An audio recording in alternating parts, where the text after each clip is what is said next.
Hi Bodyweight Tribe athletes. Today we're here to discuss frequency suggestions according to weight classes in calisthenics. That's right, something that is rarely discussed, but I think that people really don't give enough credit how much heavyweight calisthenics is much more difficult to obtain, the skills, and how much stressful on the joint really it is more than for a relatively lighter athlete. Before we dive into the video, if you're not subscribed yet to the Bodyweight Tribe, please check the link in the description below. There are tons of calisthenics program out there, exercise tutorial for every skill. Check that out.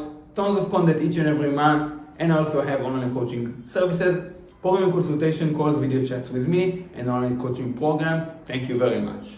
So, frequency suggestion, we are talking about the amount of time you should train each skill of your goal a week, depending on your weight class. So I gave weight classes 60, 70, 80, 90 kilogram, that's in kilogram, and depending on your weight, how much, what's the frequency that you should train the movement. In gymnastics, there's something that is called the code of points. Code of points is the amount of points that you get for difficulty for each skill. So we have A, B, C, D, E basically. And I really mixed it up with calisthenics because we have other movements that we train that are not in the code of points in gymnastics, the classic straight arm skills. So in the A level, you have the straddle plunge hold, full front lever hold, full back lever hold, but I also added one arm chin-ups, freestanding handstand push-up, and we can even add presses to handstand. On the B level, we have ring straddle plunge hold, we have the ring iron cross, and the dynamic variations of the static holds of A level. So if a straddle plunge is an A level, straddle plunge push-up or straddle plunge press would be called a B in my books, and front lever pulls or rows will be called a B as well.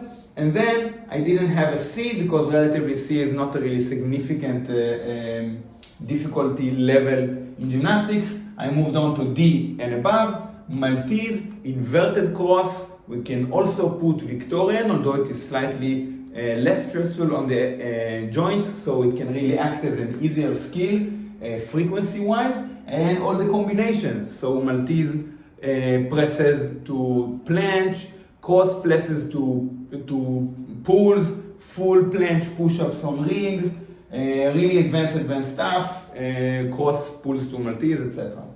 Okay, so if you see a 0.5 frequency, you can either really, there are three ways that you can look at it. The first one is, I can really train a shorter training week cycle, like a 5-day training week. So you actually perform once every 5 days, that's your training week, but it is 1.5 per 7 days week. So that's one way that you can look at it. The second is, I will train the movement once heavy, like traditionally closer to failure, really heavy, more sets. And the second time you can train it really lighter, not fully stimulated. That's another way that you can look at the 0.5 frequencies. And the third one is really that you can go either way, probably it will be just fine. So if you have 1.5, you can go 2 times a week or once a week. So what I want you to see right now is, let's take the lighter athlete. And this is according to my experience with my students and what I observe in the social media, that the lighter athletes really training 3 times a week for every athlete is more than that is not really necessary for strength adaptations. I would argue it's counterproductive. You are not really taking full advantage of your sessions. But the lighter athlete, all the way through to the really most advanced skills, can probably train 2 to 3 times a week, 3 times a week, and that's what I see more often than not. And you will be just fine. You will recover and make tremendous progress. And then we have the in-betweens, the 70, 80 kilogram athletes. They, for the A-level skills, maybe the 70 kilogram athlete will train that 3 times a week, but let's call that twice a week for the A and the B level skills. More than that, they will really risk not recovering to the extent that you should really not train 3 times a week. Twice a week is a healthy and safe choice to make progress, sustainable progress on for the middle weight classes. The same goes for the B-level skills, and when you reach really the D-level skills, they're really strenuous, you should consider going to once a week. The Maltese, stuff like that are really stressful on the joint, will take more recovery time as a middle class, weight class athlete. And the 90 kilogram, the heavyweight calisthenics, you should not really train a movement more than twice a week, all the way if you're training even the A-level skills. And when you go to the D-level skills, you should not really train a movement more than once a week. 90 kilogram athlete performing Maltese, it will take a lot of time if you perform a really solid Maltese session to fully recover the joints, the passive, the active tissues, and you should really not sacrifice that and perform more sessions than that, especially if you're mixing other sessions, other lower body training. That's not the only thing that you're doing that week. So that's the frequency suggestion per weight class. I want you to observe one thing, that for the heavyweight calisthenic athlete, 90 kilogram athlete, training the A-level skills is just as, if not more, strenuous and impressive in my eyes than it is for the lighter athletes to perform ring Maltese and stuff like that. And I will argue that we have, and we can see on social media, more athletes performing the Maltese weighing 60 kilograms than athletes weighing 90 kilograms performing a really solid straddle plunge hold. And obviously there's more variables into that.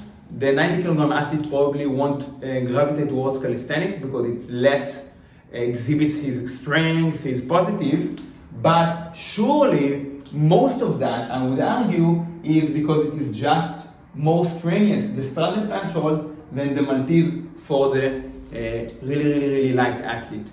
And we often derive a lot of information from gymnasiums where ring athletes, the ones that are noteworthy, they are 60, 65 kilogram athletes, and a lot of social media calisthenics athletes, which are really impressive, they are very light, they are young, they are really built into the sport, and it will simply not work the same way for an adult who picks up calisthenics, gymnastics, ring strength, as a more elderly, 20 years old and above, 25, 30, 35 years old, and doesn't have really the most advantageous anthropomorphic measurements.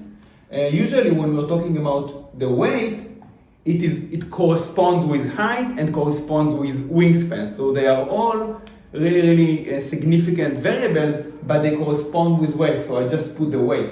In most cases, 90 kilogram athlete will also be higher than 60 kilogram or 70 kilogram athlete. So for me, it's just as impressive, if not more, than the Maltese light athlete. And I would argue, if you really want to be challenged, 60 kilogram athletes out there, put 20, 30 kilogram weight vest on and go for a 10K run if you think that it's really not as impressive. And tell me how your joints feel later, okay? You are challenged. I'm waiting for the videos. So these are the frequency suggestions according to weight classes and your goals. And that's the video. If you're not subscribed to the Body Weight Tribe athlete, go down in the link description below. And I also have online coaching services, programming consultation calls with me, online coaching program. Check the links in the description below. Thank you very much. See you next time.